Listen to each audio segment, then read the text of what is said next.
Assalamualaikum bosku, gimana kabarnya? Hari ini saya akan membuat alat sederhana yang akan mempermudah pengerjaan kayu saya.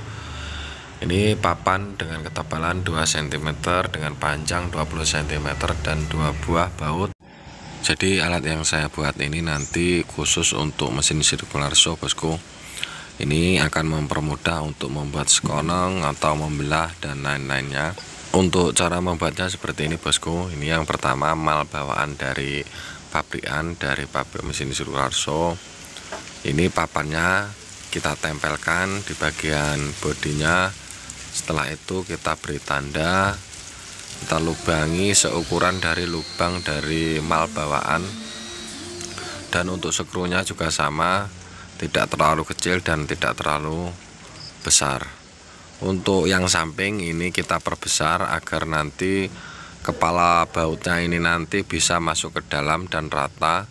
Kalau tidak dilubangi ini nanti kepala bautnya akan menonjol dan waktu dipakai ini tidak bisa digunakan karena tidak rata dengan kayunya.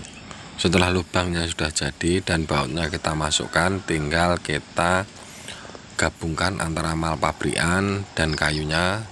Dan jangan lupa untuk mengencangkan bautnya agar tidak kendor atau bergeser. Untuk kepala bautnya ini nanti setelah sudah kencang ini tinggal kita tutup lagi dengan kayu atau serbuk kayu menggunakan lem agar rata dan tidak berlubang. Dan untuk pemakaian ini agar lebih nyaman dan lebih enak. Dan ini saya coba untuk memasukkannya dan hasilnya sudah presisi. Dan saya akan coba untuk mempraktekkannya bosku.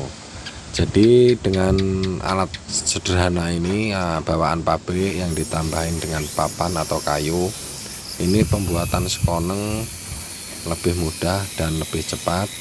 Untuk membelah, jika salah satu tepian papan ini sudah rata, untuk menggunakan mal ini maka akan lebih mudah.